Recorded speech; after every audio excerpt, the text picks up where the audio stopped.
മരണം നടക്കുന്നതിന് ഒരുപാട് നേരം മുമ്പ് തന്നെ നവീൻ ബാബുവിൻ്റെ ശരീരം നിലത്ത് കിടത്തിയിരുന്നു എന്നൊരു സുപ്രധാനപ്പെട്ടുള്ളൊരു തെളിവാണ് മഞ്ജുഷയ്ക്ക് വേണ്ടി ഹാജരായ അഭിഭാഷകൻ കോടതിയിൽ കഴിഞ്ഞ ദിവസം പറഞ്ഞത്.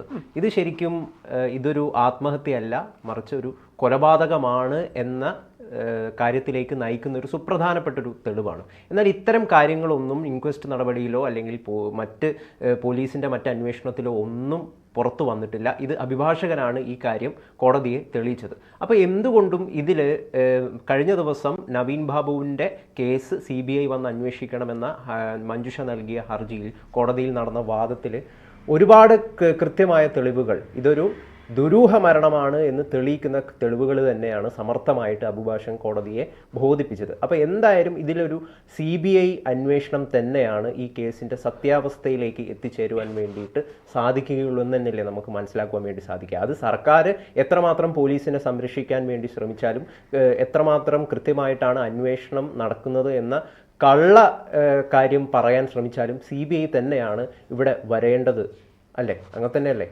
തീർച്ചയായിട്ടും ഗൗതം ലാസ്റ്റ് പറഞ്ഞ കാര്യത്തിൽ നിന്ന് തന്നെ നമുക്ക് തുടങ്ങാം. അതാണ് ഏറ്റവും പ്രധാനപ്പെട്ട കാര്യം. പോലീസിന്റെ അന്വേഷണം കൃത്യമാണെന്ന് ഉള്ള വാദം സംസ്ഥാന സർക്കാർ ഉന്നയിച്ചാലും അത് അങ്ങനെയല്ല എന്നുള്ളത് ഇവിടുത്തെ മാധ്യമങ്ങൾക്കും സാധാരണക്കാർക്കും ഒക്കെ അറിയാവുന്ന കാര്യമാണ്. ഇപ്പോൾ കുടുംബം തന്നെയാണ് പറയുന്നത് കെട്ടിത്തൂക്കി കൊന്നതാണ്. അതിന് കുടുംബം കൃത്യമായ തെളിവുകൾ നിരത്തിക്കൊണ്ടാണ്, അല്ലെങ്കിൽ കൃത്യമായ കാര്യങ്ങൾ പഠിച്ച ശേഷമാണ് കുടുംബത്തിൻ്റെ വക്കീല് കോടതിയിൽ കാര്യങ്ങൾ വാദിച്ചത്. ഇന്നലെ പ്രത്യേകിച്ച് കോടതിയിൽ നടന്ന കാര്യങ്ങൾ എന്താണ് എന്നുള്ളതിൻ്റെ ഒരു വിശദ വിവരങ്ങളും പുറത്തു വന്നിട്ടില്ല എന്നുള്ളതാണ്. ആരോ വാർത്ത അല്ലെങ്കിൽ കോടതിയിൽ നടക്കുന്ന സംഭവങ്ങൾ വെടിയിൽ വരാതിരിക്കാൻ കൃത്യമായ ശ്രദ്ധ ചെലുത്തിയിട്ടുണ്ട് എന്നുള്ളതാണ്.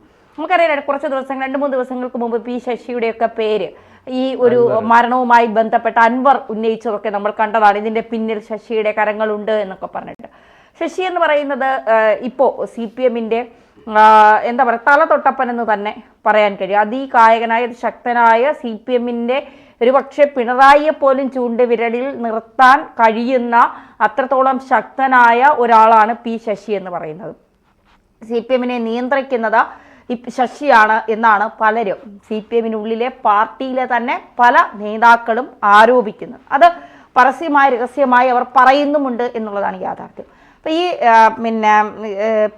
പി ദിവ്യയുടെ ഗുരു എന്ന് പറയുന്നത് P. ശശിയാണെന്നും ദിവ്യയെ സംരക്ഷിക്കാനായി പാർട്ടി ഏതറ്റം വരെയും പോകാനും നവീൻ ബാബുവിന്റെ മരണം ആത്മഹത്യയാക്കി മാറ്റാനും പാർട്ടി ശ്രമങ്ങൾ തുടരും എന്ന് തന്നെയാണ് അൻവർ ഉൾപ്പെടെയുള്ളവർ ആരോപണം ഉന്നയിക്കുന്നത്. ഇവിടെ ഇന്നലെ കോടതിയിൽ നടന്ന വാദപ്രതിവാദങ്ങളിൽ ഇപ്പോൾ ഗൗതം പറഞ്ഞതുപോലെ തന്നെ മരണത്തിന് തൊട്ട് മുൻപ് കുറേ സമയം നിലത്ത് കിടത്തിയിരുന്നു എന്നാണ് പറയുന്നത്. നിലത്ത് കിടത്തിയെന്ന് അവർ ആരോപിക്കുന്നത് കൊന്നതിന് ശേഷം നിലത്ത് കിടത്തി പിന്നീടാണ് കെട്ടിത്തൂക്കിയത് എന്നാണ് പറയുന്നത്. അപ്പോൾ കുടുംബത്തിന്റെ സംശയം എന്ന് പറയുന്നത് വളരെ കൃത്യമാണ്. ആരോ കൊന്ന് നിലത്ത് കിടത്തി അതിനുശേഷം ആരൊക്കെയോ ചേർന്ന് കെട്ടിത്തൂക്കി കൊലപ്പെടുത്തി എന്നുള്ളതാണ്. മറ്റൊന്ന്, അടിവസ്ത്രത്തിലെ രക്തക്കറ അതെങ്ങനെ സംഭവിച്ചു എന്നുള്ളത് പോസ്റ്റ്മോർട്ടം റിപ്പോർട്ടിൽ ഇതുവരെ വന്നിട്ടുണ്ടോ എന്നുള്ളത്, അത് എങ്ങനെ സംഭവിച്ചു എന്ന് പോലീസ് സർജൻ കണ്ടെത്തിയോ എന്നുള്ള വിവരങ്ങൾ പുറത്തു വന്നിട്ടില്ല. മറ്റൊന്ന്, ഉമിനീര് ഒലിച്ചു വന്നു എന്ന് പറയുന്നു. 55 കിലോ ഭാരമുള്ള ഒരാൾ തൂങ്ങിയ കയറിന്റെ അവസ്ഥ കണ്ടാൽ നമ്മൾ തന്നെ അത്ഭുതപ്പെട്ടു പോകുമെന്നാണ് പറയുന്നത്. അപ്പോൾ ഇതിലൊക്കെ ഒരു ദുരൂഹതയുണ്ട്. മാത്രമല്ല, ഇൻക്വസ്റ്റ് നടപടികൾ പൂർത്തിയാക്കിയപ്പോൾ ബന്ധുക്കൾ എവിടെ എന്നുള്ള ഒരു ചോദ്യം. ആ ബന്ധുക്കൾ വരുന്നതിന് മുൻപ് എന്തിനാണ് ഈ നടപടികൾ പൂർത്തിയാക്കി പരിയാരം മെഡിക്കൽ കോളേജിൽ ഈ പോസ്റ്റ്മോർട്ടത്തിനായി കൊണ്ടുപോകണ്ട എന്ന് കുടുംബത്തിന്റെ ആവശ്യം നിരാകരിച്ചുകൊണ്ട് കൊണ്ടുപോയത് ആരാണ്? അപ്പൊ ഇത്തരം ചോദ്യങ്ങൾ കുടുംബം ഉന്നയിക്കുമ്പോൾ കോടതി തന്നെ പലപ്പോഴും നിശബ്ദയായി ഞെട്ടിത്തെരിച്ചിരുന്നു പോയി എന്നുള്ളതാണ്. കാരണം ഒരു പോലീസ് അന്വേഷിക്കേണ്ട കൃത്യമായ വിവരങ്ങൾ, അതിന്റെ സാധ്യതകളെല്ലാം മനസ്സിലാക്കിക്കൊണ്ടാണ് മഞ്ജുഷയുടെ അഭിഭാഷകൻ ആ കോടതികൾ ബാധിച്ചത് എന്നുള്ളതാണ്. അദ്ദേഹം ചോദിക്കുന്നത് ഒരു സാധാരണക്കാരന്റെ സംശയം ഉൾപ്പെടെയുള്ള ചോദ്യങ്ങളാണ് കോടതിയിൽ ചോദിക്കുന്നത്. കളക്ടറുടെ ചേംബറിൽ പോയി എന്ന് പറയുന്നു, അതിന്റെ CCTV നിങ്ങൾ ശേഖരിച്ചിട്ടുണ്ടോ? നവീൻ ബാബുവിന്റെ റൂമിലെ ഫിംഗർ പ്രിന്റ്സ് നിങ്ങൾ ശേഖരിച്ചിട്ടുണ്ടോ? ഓട്ടോറിക്ഷയിൽ കയറിയ ഓട്ടോറിക്ഷക്കാരുടെ മൊഴി നിങ്ങൾ രേഖപ്പെടുത്തിയിട്ടുണ്ടോ? അതിന്റെ വിവരങ്ങൾ ശേഖരിച്ചിട്ടുണ്ടോ? റെയിൽവേ സ്റ്റേഷനിലെ CCTV ദൃശ്യം നിങ്ങൾ പരിശോധിച്ചോ? മുനീശ്വർ കോവിലിനടുത്തുള്ള CCTV ദൃശ്യം പരിശോധിച്ചോ? അവിടെ എത്തിയത് ആരാണ്? സുഹൃത്ത് ആരാണ്? നവീൻ ബാബുവിന്റെ ഡ്രൈവറുടെ മൊഴി നിങ്ങൾ എന്തുകൊണ്ട് വീണ്ടും അത് കൃത്യമായി ചോദ്യം ചെയ്തില്ല? അങ്ങനെ കൃത്യമായി കളക്ടറുടെ മൊഴി അത് വിശ്വസനീയമല്ല എന്ന് പറഞ്ഞിട്ട് എന്തുകൊണ്ട് അത് വീണ്ടും പോലീസ് കോടതി കേസ് ഡയറി ചോദിച്ചതിന് ശേഷമാണ് വീണ്ടും കളക്ടറുടെ മൊഴി എടുക്കാൻ തീരുമാനിച്ചതെന്നുള്ള കളക്ടർക്ക് ഇതിൽ കൃത്യമായ സത്യങ്ങൾ അറിയാമെന്നുള്ളത് കൊണ്ടാണ് കളക്ടറുടെ കേന്ദ്ര സർക്കാരിന്റെ പരിശീലനത്തിനായി കളക്ടറെ വിട്ടത്. പക്ഷേ അവിടെ നിന്ന് കേന്ദ്ര സർക്കാർ അടിച്ചോടിച്ചു. തൽക്കാലം ഇപ്പോൾ കേരളത്തിൽ നിന്ന് അത് ഇങ്ങോട്ടേക്ക് വരണ്ട. ഇപ്പൊ കളക്ടർ തൃശങ്കൂലി നിൽക്കുകയാണ്. അവിടെയും പോകാൻ പറ്റില്ല, ഇവിടെയും പോകാത്ത അവസ്ഥയിലാണ് കളക്ടറുടെ അവസ്ഥ എന്ന് പറയുന്നത്. കോടതി ഇതിൽ കൃത്യമായ നിലപാട് സ്വീകരിച്ചാൽ തീർച്ചയായും CBI വരും. CBI ആദ്യം കയറിപ്പോകുന്നത് AKG സെന്ററിലോട്ടായിരിക്കും. മാത്രമല്ല ആ പരാതി, ആ കള്ളപ്പരാതി എഴുതി ചേർത്തത് തലസ്ഥാനത്തെ CPM നേതാക്കൾ ഉൾപ്പെടെയുള്ള തലസ്ഥാനത്തെ CPMന്റെ കേന്ദ്രത്തിൽ നിന്നാണെന്ന് പറയുന്നു. ആ കേന്ദ്രം AKG സെന്റർ അല്ല എന്ന ആർക്കാണ് ആ AKG സെന്റർ ആയിരിക്കില്ല എന്ന് നമുക്ക് പറയാൻ സാധിക്കുമോ? അപ്പൊ പല പാർട്ടിക്കുള്ളിലുള്ളവർ തന്നെ പറയുന്നുണ്ട് അത് AKG സെന്ററിൽ നിന്നായിരിക്കും ഇത്തരം നീക്കങ്ങൾ നടത്തിയത്. അല്ലെങ്കിൽ മുഖ്യമന്ത്രിക്കെതിരെയാണ് ഒരു വ്യാജ പരാതി ചെന്നത്. മുഖ്യമന്ത്രിക്കെതിരെ ഒരു വ്യാജ പരാതി എത്തിയിട്ട് എന്തുകൊണ്ട് അന്വേഷിക്കണം? മുഖ്യമന്ത്രിയുടെ ദുരിതാശ്വാസ നിധിയെക്കുറിച്ച് സംസാരിച്ചാൽ പോലും കേസെടുത്ത് ജയിലിലിടുന്ന പോലീസ് മുഖ്യമന്ത്രിക്കെതിരെ ഒരു വ്യാജ പരാതി വന്നിട്ട് പോലും അത് അന്വേഷിക്കാനോ ആ പരാതി അയച്ചവനെ പിടികൂടാനോ ആ പരാതിയിന്മേൽ നടപടിയെടുക്കാനോ മുന്നോട്ട് വന്നില്ല എന്ന് പറയുമ്പോൾ തന്നെ മനസ്സിലാക്കാൻ പാടില്ലേ എന്തൊക്കെയോ മറക്കാനുണ്ടെന്ന്. യഥാർത്ഥത്തിൽ ഈ നവീൻ ബാബുവിന്റെ ഈ മരണത്തിലേക്ക് നയിച്ചത് PP ദിവ്യയുടെ ആ ഒരു സംഭവം മാത്രമാണെന്ന് നമുക്ക് കരുതാൻ വേണ്ടി സാധിക്കില്ല. കാരണം ഇതൊരു ചെയിൻ ഓഫ് ഇവന്റ്സ് ആണ്. ഈ മരണം സംഭവിക്കുന്നതിന് എത്രയോ നാൾ മുമ്പ് തന്നെ അദ്ദേഹത്തെ നിരന്തരമായിട്ട് പാർട്ടി സംവിധാനവും പല നേതാക്കളും വേട്ടയാടിയിരുന്നു എന്ന് തന്നെയാണ് നമുക്ക് മനസ്സിലാക്കുവാൻ വേണ്ടി സാധിക്കുന്നത്. ഈ കലക്ടറിനെ കുറിച്ച് തന്നെ നവീൻ ബാബു കുടുംബത്തോട് പറഞ്ഞത് എന്താണ്? ഇദ്ദേഹം വളരെ കർക്കശമായിട്ട് അല്ലെങ്കിൽ വളരെ മോശമായ രീതിയിൽ പെരുമാറുന്ന ഒരു വ്യക്തിയായിരുന്നു, ലീവ് ചോദിച്ചാൽ തരില്ലായിരുന്നു തുടങ്ങിയ ഒരുപാട് കാര്യങ്ങൾ കലക്ടറിനെ കുറിച്ച് പോലും നവീൻ ബാബു പറഞ്ഞിട്ടുണ്ട്. മാത്രമല്ല ഇദ്ദേഹം ട്രാൻസ്ഫറിന് വേണ്ടി അപേക്ഷിച്ചപ്പോൾ ഒരുപാട് തവണ അത് തടയുകയും പിന്നീടാണ് ഈ ട്രാൻസ്ഫർ പോലും പത്തനംതിട്ടയിലേക്ക് നൽകുകയും ചെയ്തത്. അതായത് പ്രത്യേക ഒരു സ്പെഷ്യൽ ഓർഡറിൻ്റെ പുറത്താണ് ഇത് നൽകുകയും ചെയ്തത്. അതായത് നവീൻ ബാബുവിനെ കൊണ്ട്, കണ്ണൂരിൽ പ്രവർത്തിക്കുന്ന നവീൻ ബാബുവിനെ കൊണ്ട് അനധികൃതമായിട്ട് രീതിയിലുള്ള ഒരുപാട് പ്രവൃത്തികൾ ചെയ്യുവാൻ വേണ്ടിയിട്ട് പല പ്രമുഖമായിട്ടുള്ള നേതാക്കളും നിർബന്ധിപ്പിച്ചിട്ടുണ്ട് എന്നാണ് നമുക്ക് മനസ്സിലാക്കുവാൻ വേണ്ടിയിട്ട് സാധിക്കുന്നത്. അതായത് അത് തന്നെയാണ് അൻവർ ഉന്നയിച്ച കാര്യവും. അൻവർ കഴിഞ്ഞ ദിവസം മാധ്യമങ്ങൾക്ക് മുമ്പിൽ വന്ന് പറഞ്ഞത് എന്താണ്? ഈ പോസ്റ്റ്മോർട്ടം റിപ്പോർട്ടൊക്കെ പുറത്തു വന്നതിന് ശേഷം അതായത് ഈ കയറിൻ്റെ കാര്യം അൻവർ പറഞ്ഞു. ഏത് രീതിയിലാണ് ഇത്തരം ഒരു ചെറിയൊരു മുഴം കയർ ഉപയോഗിച്ചുകൊണ്ട് ഇത്രയും ശരീര വെയിറ്റും അതുപോലെ തന്നെ ഹൈറ്റും ഒക്കെ ഉള്ള ഒരാൾക്ക് ആത്മഹത്യ ചെയ്യാൻ പറ്റുക എന്നുള്ള കാര്യം അൻവർ പറഞ്ഞു.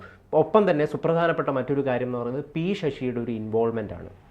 അതായത് നവീൻ ബാബുവിനെ കൊണ്ട് അനധികൃതമായ രീതിയിൽ ഒരുപാട് ഭൂമി ഇടപാടുകൾ P ശശി നടത്തിയിട്ടുണ്ട് എന്നാണ് അൻവർ ആരോപിക്കുന്നത്. അപ്പം ഇതിൻ്റെയൊക്കെ ഭാഗമായിട്ട് അവിടെ നിൽക്കക്കള്ളിയില്ല, കണ്ണൂരിൽ തനിക്ക് നിൽക്കക്കള്ളിയില്ല എന്ന് മനസ്സിലാക്കി. അദ്ദേഹം കണ്ണൂരിൽ പ്രവർത്തിക്കാൻ അദ്ദേഹത്തിന് താല്പര്യമില്ലാത്തത് കൊണ്ടല്ല, പക്ഷേ മറ്റ് നേതാക്കന്മാരുടെയോ അല്ലെങ്കിൽ മറ്റ് സംവിധാനങ്ങളുടെയൊക്കെ നിർബന്ധത്തിന് വഴങ്ങി പല കാര്യങ്ങളും നവീന് ചെയ്യേണ്ടി വരുന്നു. അതിൽ മനം നൊന്ത് തന്നെയായിരിക്കാം ഒരുപക്ഷെ നവീൻ കണ്ണൂരിൽ നിന്ന് പത്തനംതിട്ടയിലേക്ക് ട്രാൻസ്ഫറിന് വേണ്ടിയിട്ട് അപേക്ഷിച്ചതും പിന്നീട് അത് ഒരുപാട് തവണ നിരസിക്കുകയും പിന്നീട് ഒരു സ്പെഷ്യൽ ഓർഡറിന്റെ പുറത്ത് അദ്ദേഹത്തിന് ലഭിക്കുകയും ചെയ്തത്. അപ്പോൾ ഇതൊരു ഇൻക്വസ്റ്റ് നടപടികളിലൂടെ മാത്രം തുടങ്ങുന്ന ദുരൂഹതയല്ല. ആ ദുരൂഹത ഇദ്ദേഹത്തിന്റെ മരണത്തിന് മുമ്പേ തന്നെ ഇത്തരം രീതിയിലുള്ള ഒരുപാട് സാഹചര്യങ്ങൾ ഉണ്ടായിട്ടുണ്ട് എന്ന് തന്നെയാണ് നമുക്ക് മനസ്സിലാക്കുവാൻ വേണ്ടി സാധിക്കുന്നത്. അതായത് ഒരു വലിയൊരു സമ്മർദ്ദം നവീനെ പിടിമുറുക്കിയിട്ടുണ്ടായിരുന്നു, ഒരു വല്ലാത്തൊരു സമ്മർദ്ദം. അദ്ദേഹം PP ദിവ്യയുടെ അധിക്ഷേപ വർഷത്തിന് ശേഷം അവിടെ നിന്ന് ഇറങ്ങിപ്പോയ നവീനെ അദ്ദേഹത്തിന് ലഭിച്ച ഒരുപാട് ഉപഹാരങ്ങൾ പോലും സ്വീകരിക്കാതെ അതുപോലും ഉപേക്ഷിച്ചുകൊണ്ടാണ് അവിടെ നിന്ന് വളരെ നിരാശനായ മനസ്സുമായിട്ട് അദ്ദേഹം പുറത്തിറങ്ങിയത്. അദ്ദേഹം ആരെ കണ്ടു? അദ്ദേഹം അത്രയും നേരം, അതൊരു വളരെ നിർണായകമായ തെളിവാണ്. ആ ഒരു സംഭവത്തിന് ശേഷം അദ്ദേഹം ആരെ കണ്ടു? മുനീശ്വരൻ കോവിലിൽ ആ പരിസരത്താണ് അദ്ദേഹം 1 മണിക്കൂർ നേരം അവിടെ ചെലവഴിച്ചു എന്ന് പറയുന്നു. അദ്ദേഹം ആരെ കണ്ടു? എന്തിനവിടെ പോയി? വെറുതെ അദ്ദേഹം അവിടെ പോയി കാറ്റുകൊള്ളാൻ വേണ്ടി പോകുന്നത് നമുക്ക് വിശ്വസിക്കാൻ വേണ്ടി സാധിക്കില്ല. അപ്പം അവിടെ ഇത്തരം കാര്യങ്ങളിലൊക്കെ പോലീസിന്റെ ഭാഗത്തുനിന്ന് വലിയ ഗുരുതരമായിട്ടുള്ള വീഴ്ചയാണ്. കാരണം കുടുംബത്തിൽ ഏറ്റവും കൂടുതൽ ഇതിൽ നമ്മൾ പരിഗണിക്കേണ്ടത് കുടുംബത്തിന്റെ ആക്ഷേപം, കുടുംബത്തിന്റെ ആവശ്യം എന്താണെന്നുള്ളതാണ് ഈ കേസിൽ നമ്മൾ പരിഗണിക്കേണ്ടത്. അല്ലാണ്ട് സർക്കാരിന്റെ ഒരു കാര്യമല്ല. കുടുംബം നേരത്തെ തന്നെ പറയുന്നു ഇതൊരു സ്വാഭാവികമായിട്ടുള്ള ഒരു ആത്മഹത്യയല്ല, ഇതൊരു കൊലപാതകമാണ്. എന്നാൽ ആ രീതിയിൽ സ്പെഷ്യൽ ഇൻവെസ്റ്റിഗേഷൻ ഏജൻസി അന്വേഷണം നടത്തിയിട്ടില്ല. ഇതൊരു ആരോപണം എന്താണോ അതിന്റെ അടിസ്ഥാനത്തിലല്ലേ അന്വേഷണം നടത്തുന്നുണ്ട്. അതിന്റെ അടിസ്ഥാനത്തിൽ തെളിവുകൾ ശേഖരിക്കണ്ടേ? ഇത്തരം കാര്യങ്ങളൊന്നും സ്പെഷ്യൽ ഇൻവെസ്റ്റിഗേഷൻ ടീം നടത്തിയിട്ടില്ല എന്നുള്ളത് വ്യക്തമാണ്. ഇത് പൊതുസമൂഹം കാണുന്നുണ്ട്. യഥാർത്ഥത്തിൽ ഇവിടെ പാർട്ടിയുടെ CPM എന്ന് പറയുന്ന പാർട്ടിയുടെ മുഖമാണ് ജനങ്ങൾക്ക് മുമ്പിൽ തുറന്നു കാട്ടപ്പെടുന്നത്. തീർച്ചയായും യഥാർത്ഥത്തിൽ CPM-ന് അല്ലെങ്കിൽ ഗോവിന്ദമാഷിന് സർക്കാരിന് ഒരു നിലപാടെടുക്കായിരുന്നു. ഇവിടെ കുടുംബത്തിന്റെ കൂടെയാണ് ഞങ്ങൾ നിൽക്കുന്നത്. കുടുംബത്തിന് ഇത് ഒരു സ്വാഭാവികമായിട്ടുള്ള ഒരു ആത്മഹത്യയല്ല, ഇതൊരു കൊലപാതകമാണ് എന്ന് അവർക്ക് അഭിപ്രായമുണ്ട്. എന്തായാലും അത്തരം രീതിയിൽ എന്തെങ്കിലും ഒരു തെളിവുകൾ കോടതിക്ക് ലഭിക്കുകയാണെങ്കിൽ CBI അന്വേഷണത്തിലേക്ക് വിട്ടോളൂ. പോലീസിനെ പൂർണ്ണമായിട്ടും ആക്ഷേപിക്കാൻ വേണ്ടി സാധിക്കില്ല. പോലീസിന്റെ ഭാഗത്തുനിന്ന് എന്തെങ്കിലും വീഴ്ച ഉണ്ടെങ്കിൽ നടപടിയെടുക്കാം. ഈ നിലപാടായിരുന്നു ശരിക്കും സർക്കാർ സ്വീകരിക്കേണ്ടത്. പക്ഷെ എന്താണ് ചെയ്തത്? ഇവിടെ പച്ചയ്ക്ക് പാർട്ടി സംവിധാനത്തെ സംരക്ഷിക്കുക എന്ന ഒറ്റ ഉദ്ദേശത്തോടു കൂടി CBI വന്നു കഴിഞ്ഞാൽ പല പ്രമുഖ നേതാക്കളുടെയും പേരുകൾ വലിച്ചിഴക്കപ്പെടുമെന്ന കാരണം മനസ്സിലാക്കിക്കൊണ്ട് തന്നെയാണ് CBI വേണ്ട എന്ന് ഭയപ്പെട്ടിട്ട് നിലപാട് സർക്കാരിന് എടുക്കേണ്ടി വരും.